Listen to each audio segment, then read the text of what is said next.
my name's Shelby and I'm a mum of two, and in this video we're going to talk about mum shaming and why it's not okay. Unfortunately, like many of us mums, I have been mum shamed countless times, and I'm going to talk about them in this video because I'm sure a lot of you will be able to relate. My first example is public tantrum judgment.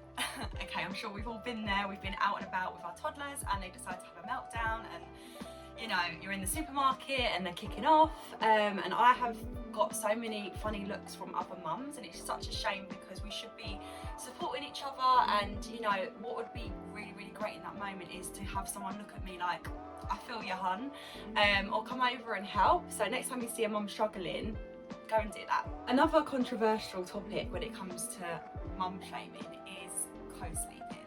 Okay, I have been judged plenty of times because I have co-slept with both of my children, and I've done it in a safe way, but a lot of mums, I've had a lot of judgment because they don't agree with it and they wouldn't do it themselves, and I completely understand that people don't think it's safe, but I think if you do it in a safe way, you have to do what's right for you and your children. My next example is around breastfeeding, but breastfeeding too long, who even knew that was a thing? But I have been judged by even friends and family about how long I intend to breastfeed for. It's the first thing they always ask is, oh, you're still breastfeeding, or when are you going to stop? You don't need to be doing that anymore.